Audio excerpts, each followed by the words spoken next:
Northern gardening, common questions. These are questions that folks have and that they ask when they're looking after their garden in northern Manitoba. My name is Marnie McCracken. I am a farm production extension specialist for Manitoba Agriculture and Resource Development out of the PAW office. So let's get started. What does Zone 1 or Zone 2 mean? Often when gardeners are selecting plants, the seed packet or the label on a tree will make reference to the growing zone. But what does this mean? The hardiness map is divided into 9 major zones. The harshest is 0 and the mildest is 8. Relatively few plants are suited to Zone 0. And you can see Zone 0 in the map on the graphic on the screen is in the far north, and few plants are suited to Zone 0. Subzones, whether it's 1A or 1B, are also noted in the map legend. Year-to-year variations in weather and gardening techniques can have a significant impact on plant survival in any particular location, but these zones are averages over a period of time. Use the zone as a reference point when selecting which varieties and plants will grow in your area. Most of northern Manitoba is Zone 1. Southern Manitoba generally is Zone 2. There's a section through central Manitoba that's rated as a Zone 3, and so those conditions are not rated as harsh as either Zone 2 or Zone 1 would be. Also with plant hardiness, it can be expensive and frustrating to spend time and money planting trees, shrubs, and so on that look nice for 1 year, but don't survive our northern Manitoba conditions. Many plant labels, especially trees, will have hardiness information on the label.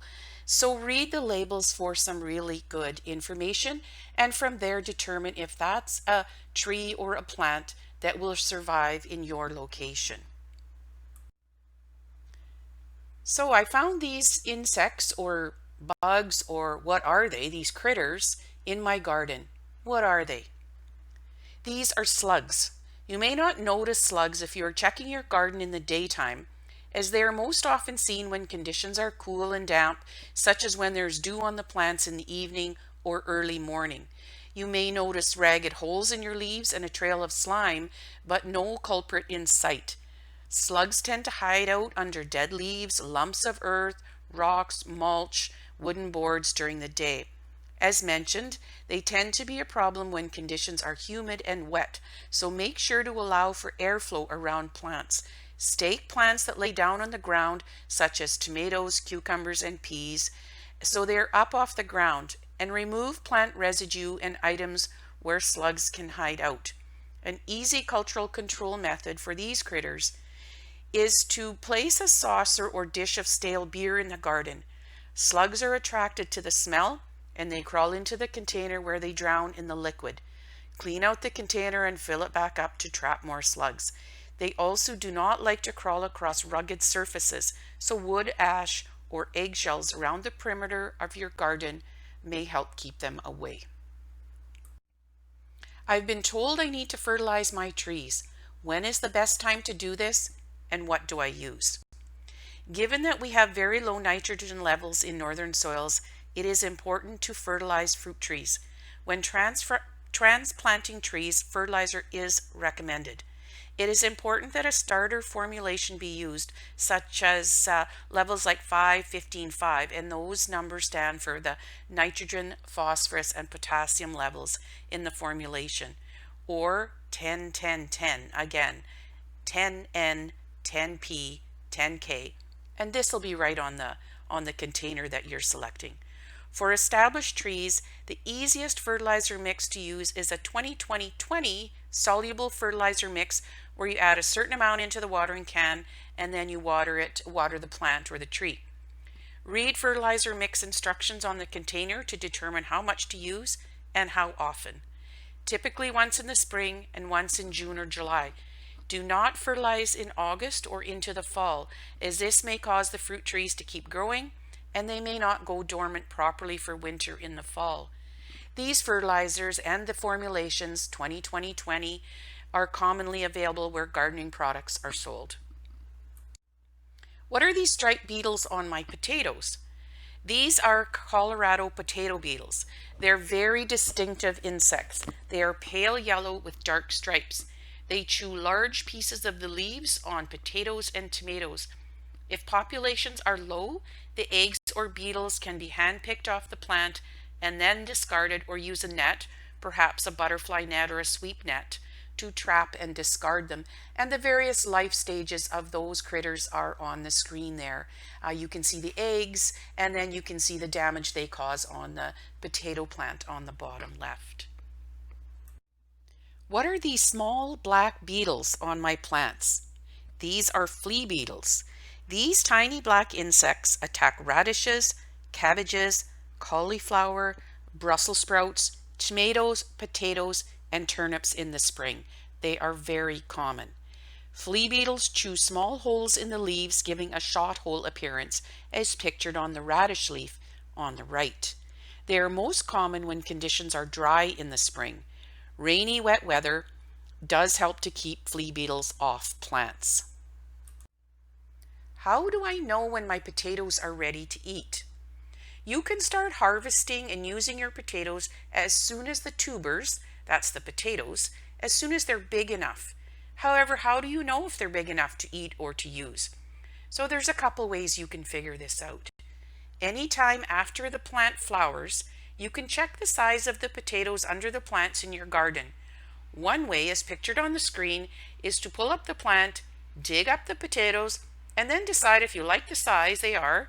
If you think they're big enough for what you want, then you can start using them and eating them. So there's no real hard and fast rule. It's check after the plant flowers, and if you like the size they are, then you can go ahead and start eating them. But there is another way to check and see how big those potatoes are. The other way is to sneak or steal some potatoes out from under the plants. Without pulling up the plant, dig around the side of the plant until you find a potato. If they're big enough, you can gather up as many as you need from various hills. Mound the soil back around the plant and leave the plant and other potatoes remaining to continue growing until you're ready to harvest them. This way, the plant remains in place, the potatoes underneath continue to grow, and you are still able to use some potatoes and start eating the potatoes that are under those plants. What are these growths on my Saskatoon berries? Juniper rust can be a common disease on Saskatoons if they're located near juniper, which is an alternate host for juniper rust. You would need to remove any junipers near the Saskatoons, and that might be in your yard or the neighbor's yard, which in the north may not be practical. You can pick off the effective berries and branches and remove them from the area and bury them or burn them. What might be eating my broccoli plants? These are likely cabbage worms. These are green worms which eat large holes in the leaves of the cabbage family members, such as cauliflower, cabbage, and broccoli. They are difficult to spot as they are the same color as the plant. If you notice damage on your plant or leaves that are chewed, like in the picture on the left, you can sometimes have a look. You can tap the plant and the green worm will fall to the ground, and you can see them against the black soil, and that worm is pictured on the right. How do I keep cutworms out of my garden? There are many kinds of cutworms, and they range in color from green to gray-brown to black. Depending on the type of cutworm, they can be found in the soil or above ground. They tend to cut or chew the stem of the plant off at or near the soil surface. Some will climb up and eat the leaves. They tend to feed at night, and they like young seedlings the best. Sometimes you'll spot some wilted plants in your garden. You'll go and check and see what might be happening, and you'll notice that the stem is eaten completely through at the soil level, and if you dig around in the soil, you will notice fat worms like in the picture on the left. Cultural control includes putting a cardboard collar or tin can around the plant. Cutworms do not like crawling over abrasive surfaces, so sprinkling wood ash or eggshells in a ring around the plant may make the area less attractive to these worms. It's getting into summer. Can I still plant in my garden? or is it too late? Now you need to do some calculating to come up with an answer for this question. What you need to do is figure out what today's date is and what the date of the first frost might be. So if we say maybe today is July 1st, just for an example in the graphic on the screen. So today's date is maybe July 1st, and I think that we might get frost on September 5th. So if I add up those days, it'll come to 67 days. So once you've determined that date, what you do is you check how long each vegetable or plant you might like to grow, how long do they take before you can pick them. So I've got a couple examples on the screen about the maturity for two kinds of varieties of cucumber. The one on the left takes 50 days for it to reach maturity. The one in the middle says 57 to 64 days, and I said if we were planting on July 1st, that would be about 67 days. So we are cutting it pretty fine if we want to plant cucumbers on July 1st. Now that's cucumbers from seed. So maybe you go to the greenhouse and you get some transplants and you might have enough time. Or if you plan on covering your cucumbers well into the fall so that frost doesn't affect them, you might get away with it. But if you look at the picture on the far right, there's a picture of radishes. This photo is from T&T Seeds, and that's a cherry bell radish, and they take 24 days. So if we said we had 67 days, we've got lots of time to plant radishes. Can we grow corn in the north? The short answer is yes. However, select an early maturing variety, and this information will be right on the seed packet, similar to the picture in the previous slide, or it will be found in the seed catalog. Some folks like to start corn indoors, but it really depends on the summer we have, when we can get the garden planted, what our conditions are like in the spring. If there's a spring frost, we might not be so lucky, and how early it freezes in the fall in a particular year. So if you're trying corn in the north, what you can do is plant a couple of varieties of corn. You could plant an early maturing variety that you'll probably have pretty good luck with, and you might want to try another different variety that might take a little longer, but maybe is a sweeter tasting variety. Also, don't get discouraged if it doesn't work one year. Try again the following year. Maybe we'll have some better weather. We have lots of success with growing corn in the north. When is the best time of year to plant trees? Trees can be planted in the north from early spring to mid-July, as long as it's not too hot out. And by hot, I mean like plus 25. Otherwise, the end of June is generally the cutoff for planting. The plants need enough time to establish roots and prepare for winter. So you don't want to squeeze them too late into the fall. So usually end of June is the cutoff, as mentioned. The other time frame for planting is in the early or late fall before soil frees up. Any plants that are dormant, meaning the leaves have turned yellow and fallen off, you can plant those as a dormant planting. They don't really get established in that late fall season, but they will be ready to go in the spring. Water them at least 2 to 3 times a week after planting and throughout the season if there's no rain or if the soil is dry. What is this black rotten spot on the bottom of my tomatoes? This is common. If you notice those brown rotted patches in the blossom end of the tomato, that's the end opposite where the stem is, and it's sometimes on the sides of the tomato. This is known as blossom end rot. These depressed lesions darken and expand, eventually covering a significant portion of the fruit, and they may also cause the interior of the fruit to turn black and rot. It's caused by a calcium deficiency during fruit formation, and then it's helped along by fluctuations in temperature, moisture, excess nitrogen and magnesium in the soil, high soil salinity, and root damage. These conditions all can inhibit calcium uptake by the plant, and subsequently it doesn't have the calcium uptake to transport it to the developing fruit. Drought or dry conditions make the plants especially vulnerable to blossom end rot. Because of those drought conditions making the plants vulnerable to this disease, the most effective prevention is effective water management and a balanced fertilizer program. You want to promote steady plant growth, so don't over apply nitrogen, as that causes the plant to grow too rapidly and it can't absorb that calcium fast enough, and then you may see symptoms develop. So water tomatoes regularly and don't over fertilize. Avoid injuring roots. Don't cultivate within 1 foot of the base of the plant, and keep those plants growing at a steady rate. If symptoms are detected early and the calcium deficiency is addressed, later developing fruit will not be symptomatic. However, once the symptoms appear on the fruit, they're irreversible. So the fruit that has this damage on it, discard. It's not going to get better. But if you address those growing conditions, steady water supply, and don't over fertilize, don't cultivate too close to the roots, the fruit for the rest of the summer should be fine. So I spotted these ants all over my peppers. Why are there ants all over my peppers? Now, you can't see the ants in the picture on the left, but trust me, they're there. There's a little black spot on some of the stems of those plants that you can see. But why are the ants on my peppers? Ants like the nectar from the plant, not really the plant itself. So the nectar is likely what is attracting the ants. But why is there nectar on the plant? If you look a little further, it's likely that there's another insect that's causing damage, and those are most often aphids. Aphids are small, pale green, soft-bodied insects.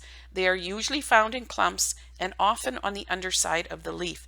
They appear first thing in the spring and can be found over the entire summer. They pierce the plant and suck out the plant juices, or nectar, and this is what attracts the ants. This feeding from the aphids leads to wilted plants or leaf curling. Aphids are susceptible to the effects of weather, with heavy rains and periods of high temperatures negatively affecting population levels. If populations are low and manageable, the leaves where the aphids are located can be removed, or they can be sprayed with water and hosed off. How much water does my garden need? The garden needs about 1 inch of water every week. If you're not sure how much rain has fallen, or if you're not sure if you've watered the garden enough, put a rain gauge in the garden to track the amount of moisture and dump the rain gauge out weekly. You do not have to water the entire garden, just the plant roots. Why are there cracks in my tomatoes? Heavy rain, especially when preceded by dry weather, is the leading cause of fruit cracking and splitting in tomatoes. Cracking and splitting occurs when rapid changes in soil moisture levels cause fruits to expand or grow quicker than the skin can grow. Maintaining even moisture by watering regularly and mulching the soil around the tomato plant can help reduce growth cracks.